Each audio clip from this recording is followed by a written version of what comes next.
Alrighty, good evening YouTube. Hajim Zero here, back with another movie review. Oh, quick movie review. This one's gonna be controversial in a certain way. Well, the movie isn't bad. It isn't controversial itself. It's just that um, what I'm gonna say is gonna be controversial. Uh, and even but it still may be, but it's not like high on the list. It's not like one of those, you know, not as gross films, to see. I don't know how to describe it. So I'm just gonna dive right in. This one's American Psycho. It was directed by Mary Shelley, I believe her name is. And again, I am a little bit tipsy, but forgive me if I mispronounce her name. But regardless, I have respect for the woman because I think she got this movie in a certain way, as the way as I see it, and it all has to deal with is the twist. And just a heads up, I might spoil it, but this movie's been out for a while. Most of the movies I'm reviewing anyway are out. Sometimes I might say, if it's really that good, I'm definitely gonna say go out and see it for yourself. I think with Running Scared, I didn't give away what the spoiler was, but that's the only movie I could think of at this time that I didn't, spoil the ending to. But this movie stars Christian Bale, Jared Leto, William Dafoe, Samantha Evans, Reese Witherspoon, and I feel like I'm leaving somebody out. But yeah, that's mostly everybody. So it follows a stockbroker. I think he's a stockbroker, or now that I think about it, mostly in the movie you don't see his actual job or what he does. You see him going to office and all that, but you don't actually see him doing any kind of work. I think this is also based on a novel. I think he inherited most of his money from his parents, and he pretty much didn't have to work that much. He just puts on a good facade, and of course to pick up women and all this and that and the other. It really goes into his somewhat indirect murderous escapade. Oh, I know who the other actress is. I can't remember her name, but I liked her performance in this, and it was Boys Don't Cry. She was Brandon Tina's lover. She's in that too. I want to say her name is Chelsea something, but uh, that's all I can think of. And she's the one that really discovers who Patrick Bateman really is, and he had a crush on her, and again, I'm about to get into that, but let me just jump back into the story. So, um, Christian Bale is like he plays Patrick Bateman. I think he was a stockbroker or something like that in the movie. And as funny as I've seen it over and over again, I really can't remember what he does, but I do know that you don't see him do that much work in the movie. It really boils up to the next part I'm getting into, is that he has a twisted thing with it's the basic, the sex, violence, and not really rock and roll, but he has a good love, a sense of music, but it's not like heavy death metal. It's more like Phil Collins and Whitney Houston and Huey Lewis and the News. um and it seemed kind of odd because they were saying that was a kind of a creep factor with him when something bad was about to happen, when he set up his whole threesomes, or when he was about to have sex with a women. He would talk about music, to lighten up the tone, I'm assuming, or that he could have just really loved music, and then it just it just boiled up that somebody was gonna die. Something bad's about to happen. So of course, the movie takes place in the 80s, and it's in New York in the 80s. So you kind of see some of that, but it's not as flashy. This movie was made in 2000, so I guess it didn't want to go as hyper real. It just kept it basic, especially with the world of the rich. With most rich people, of course, they had their own certain style in the 80s, but it wasn't like with the middle class, or and of course with the low class, or I could say the more artistic, that had the super, big shoulders and really, really vibrant colors. And of course, the hairstyles was what stand out in the 80s the most. The 70s was really the beginning, and then the 80s that really defined it. And the 90s kind of held on to it, but around the late 90s, it got a little bit toned, with the hairstyles. So, Bateman's character, he's pretty much even the director said this. He's pretty much a narcissistic coward, you know. And I say, and she was saying that because it was a lot of people, a lot of men that had came up to her and saying, "Yeah, I am Patrick Bateman." And I guess they were saying that because in the movie he had a good philosophical tone about, you know, really how twisted the human psyche really is. I mean, to think about it, you know, I could relate with his character. There's a whole bunch of people who can too. A lot of serial killers as well. And he even mentions Ed Gein, and of course you had the not really serial killer, but the killer that shot John Lennon. He was sitting there reading The Catcher in the Rye, and The Catcher in the Rye is this big philosophical book, you know, and it really dives deep into the human psyche. And again, when we get into The Matrix, I definitely talk a lot about that, you know, because it was two different documentaries that went into the whole, you know, what makes something right, what makes something wrong, why can't we do this, why can't we do that, and even though I have my own morals and boundaries of what I will and won't do, you know, I can still understand why people do it. And I've gotten into debates and how can I say this?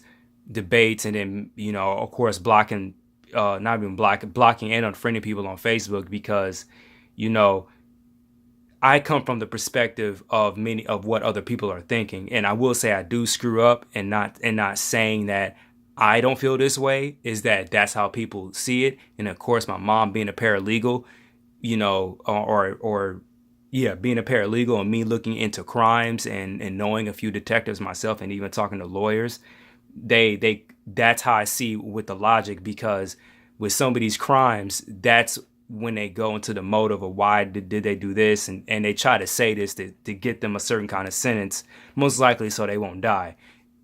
Face the reality, you're going to serve some kind of time, you're going to have some kind of punishment one way or another. But, you know, why I would say this movie would be controversial, because he targets women most of the time. I think in the movie he never really he didn't kill that many men.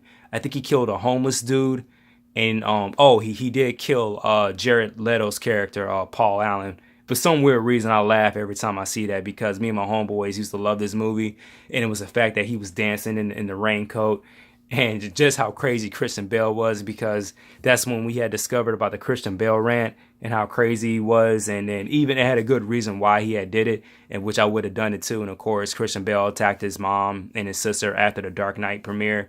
And I might talk about that when we get to it. And it indirectly had a reason why he did that too when I heard about it.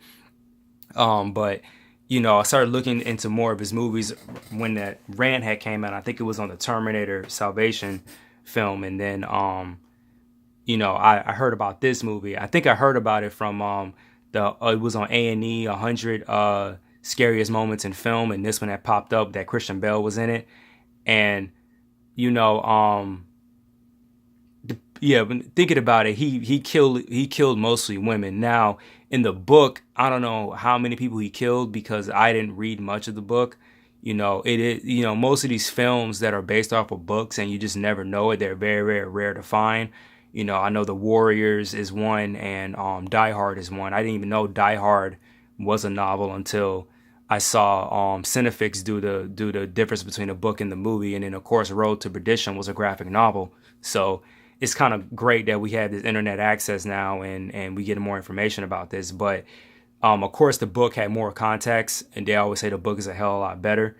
And it even had its own indirect sequel, and even in the movie version, it had its own. I believe it had two different, a sequel as well as a spinoff, but it all intermingled. And when we get to American Psycho 2, I'm going to talk about it. But pretty much. The book, I think they behind the scenes they said it was so violent that of course feminists had came out to protest against it, and the thing with feminism, it's three waves of feminism. In the early 1920s you had that first wave. The second wave came around the 70s, and I guess the lingering part was in the 80s. And again, you can correct me if you want to. And then the third wave feminism is what we're dealing with now. And despite of how I feel about the third wave feminism, I'm going to keep it to myself, because I will say the first and second wave of feminism, it was needed and necessary. It was a time in America where women were being treated like second class citizens. You know, in the beginning, of course, it was more about, voting, and the second part about it was really about the social stature, of, women can't perform in the workforce and also being paid, and it's more about the respect and being treated the same. And that's what I do agree with. That's really what the second wave was. Now the third wave, we could talk about that in the comment section, because that is a touchy topic. And if I do say something to someone that doesn't like, I don't want them to flag me or whatever or whatnot. Again, we can talk about it if you really want to have that kind of discussion. And despite of how I really feel, I'm still going to keep it, as you want to call it, PC. But yeah, a lot of women were calling, the ban of the book, to really pull on it. It was kind of weird, because with the movie, that really didn't happen, and I'm only assuming because they spoke. I'm either assuming they spoke so hard that it really kind of somewhat had crushed the sales of the book. Yeah, but and then it kind of died down. But with the movie, it was completely different. And then the good thing is that it really bumped up Christian Bale's career, because the funny thing is that they originally wanted Leonardo DiCaprio to do the role.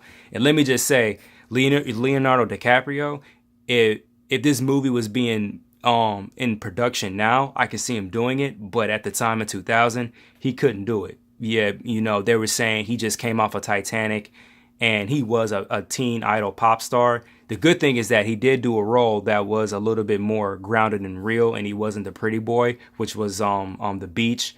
And he did kind of a little bit play a sleazy asshole, but it's not the asshole you want to get rid of. It was more like he's just an average guy, and he did hook up with this chick that he knew was with someone else. It was more like the immoral asshole to per se. But that was one of my favorite movies with him in it. I even talked about it in The Beach. It was that, Titanic, Romeo and Juliet, Django Unchained. I know he was in another one, but again, we're talking about this movie. But with Christian Bale, he was in that movie, I think it was Rising Sun, as a kid. And then when this came out, it literally launched his career. He did Shaft, Reign of Fire, then of course it got higher with Batman. So, and when we get to Terminator Salvation, I'm gonna talk about his performance there as well. But going back with the book, it's funny because the author had it really goes to show you that people do not stick around and read the whole thing. They make a prejudgment about something that quick. And another good example was the one of the scandals they had with the Walking Dead TV show about the character named Jesus. And it just goes to show you that, number one, you don't have many friends of a different ethnic background, because the name Jesus in Spanish is Jesus, which is spelled the same way. And then two, the name was in the comic book. So and that one I couldn't get at all. But I think now this is where the book of American Psycho is going to go into the spoiler territory. All the murders and the sex escapades in the book and in the movie, they really didn't happen, and it kind of gave it away in the beginning of the very opening scene where where Patrick Bateman says to the bartender, "You're a fucking ugly bitch, and I want to chop you up and drink your blood." And then she has no reaction. I think he was trying to pay, and then he couldn't do it with credit card. He had to do it with cash, and that's what pissed him off. And then he ended up paying in cash anyway. So it was kind of like one of those moments in what was it, Fight Club, where it kind of gave away that Tyler Durden and the narrator were the same person. And when you go back and you watch it again, it kind of made sense. But when I first watched it, it did throw me off. I was like, whoa, what the hell? Yeah, it made you that mad? And then she had no reaction. But I think it cut to another scene and you completely forgot about it. So when you watch it again, it kind of made sense that this dude is crazy. And then right around the beginning of the second act, going into the third act of the movie, it really showed that he was just crazy. Like, he was trying to put the cat in the ATM. He had a shootout, and like a random car blew up with the police, and it had no inclination. He had the gun. at one point he was just going off, randomly killing off on people like it was a Hitman video game. So it was just bizarre. And then, it goes into the philosophical point where he said that he doesn't want, no one to escape the madness or the utter, displeasure he feels.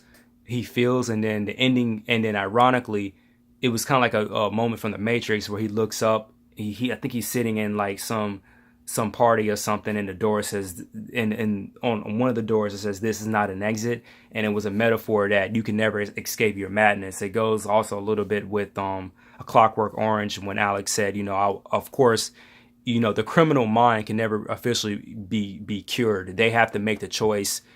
Technically, they have to make the choice to step out of the insanity or whatever, take urges them on. I really do believe in rehabilitation, but if they've been going down a really hole deep end, having them locked up is possibly the best thing. But he even said that I don't want no one to escape my madness or this, that, and the other. And then he even stated is really to the audience that this confession of what I've done really means nothing. And technically it doesn't, because he never committed those murders, Now, the second movie is going to indirectly contradict this, but like I said, when we get to that, I'll talk more about that particular film and all the little tidbits that go with it. So, I think that was one of the big middle finger, going with the book about the whole feminists being mad about it, because it seemed like they didn't stick around to read the whole book. And even I was telling my uncle, and he kind of didn't like it. And of course, he ain't going to stick around to watch the whole movie. So, let alone, of course, not going to read the book. And it was one of those moments like a Hitchcock movie where it was like a big gotcha, like this shit never really happened. He was just fucking crazy. And that's the real implied fear, which my uncle, he said he's a big fan of. And like I stated, if you really want something twisted on the implied fear, this is a good film to really see it on, because like I stated before, that's why feminists had got mad. It was talking and describing all the violence, but the big middle finger is that it never really happened. It was a moment that he was just going crazy. And, I'm really glad I saw this movie, because, it really did dig deep into the human psyche. And again, I can relate with Bateman, but the thing is, I'm not really a coward, with Bateman's character, he's a narcissist. You see at certain moments where he is triggered,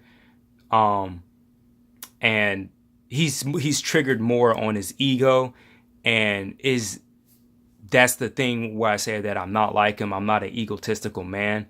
I may joke every now and then, and I'm not egotistical because they do say that's one of the devil's favorite sins. If he has your pride and ego, eventually you will compromise and commit another sin, or commit more of them. And that's what a lot of people don't understand. I see it every day, especially with some of my supervisors, one supervisor in particular, and I can tell it's written all over his face. Every now and then I can see if you joke or you want to have self-confidence, but when you do it at a certain moment on a lot of interactions I am with you, now I'm going to make a pre-distinctive judgment that you're egotistical. And one of my uncles, he's exactly like that. So, again, but I'm not going to talk about him. He is a good man and I respect him and everything. And he got me to really do my whole comic book thing and really push on the writing a little bit more. We still, you like brothers and fathers and sons, we're still going to have our clash. I do have confidence in myself, but, I don't want to turn into Patrick Bateman where, and even when I review Grandma's Boy, most creative people steal people's ideas and they are egotistical. They're so full of themselves. And indirectly, it's like a certain politician whose name I'm not going to name, because that's going to cause some controversy too, who's also the same way. But, check this movie out if you like, somewhat nonchalant violence. Some of the moments did make me laugh because how worked up Christian Bale got, especially when he had axed Jared Leto's character. And And wrapping this up, I will say this: if you see the movie, and this is another spoiler moment, William Dafoe plays a detective named Detective Kimball, and this wasn't, of course, stated in the movie, and I don't know if it was stated in the book. And hell, they didn't even say it in the audio commentary. I think he was a figment of Bale's imagination, because it was so obvious that he could have done it, and then the detective was playing on some of his triggering cues. And I think the moment that gave it away for me that he was a figment of his imagination the second time I watched it was when he had talked about Huey Lewis in the news. And I think that was the same song he used to kill Paul Allen. And, he had said that, I really don't like them. They're too black sounding for me. And it was just the oddest thing. I sat there and I thought, I was like, I don't think, the detective character is real. I think it's a figment of his imagination of what he wanted to be, or someone catching him doing these murders. But technically, nobody noticed how twisted he is, because it's one thing if you have. It's kind of like what they're saying about the certain politician who shall not be named. He's already had the money and the fame, and he's famous, but people really don't care about that. So he's like, okay, I'm going to be infamous. I'm going to, warp up a certain way about myself. And even if it's fantasy or reality, let's see what kind of traction is going to bring. And as you see, it didn't bring him anything. The very end of the movie, it really gave it away that he never killed those people, because dude has said, you couldn't have killed Paul Allen. I had, lunch with him in London about a few weeks ago. So I was like, oh, wow. And then, of course, looking back at the movie, that first opening act or opening scene, it kind of gave it away. But I'm just talking and going in circles. Check this movie out. It's really well, I know Netflix might have it, but I do highly suggest, if you want to understand it a little bit more, I would recommend you see it 3 times. Of course, the first time just by itself, the second time just to catch on what I said on the whole delusion, and then the third time, if you have it, I don't know if Netflix has audio commentary, but listen to the audio commentary. Most likely, of course, buy the Blu-ray or DVD, but that is up to you. But talk to you guys later. See you in the next one, American Psycho 2, and peace.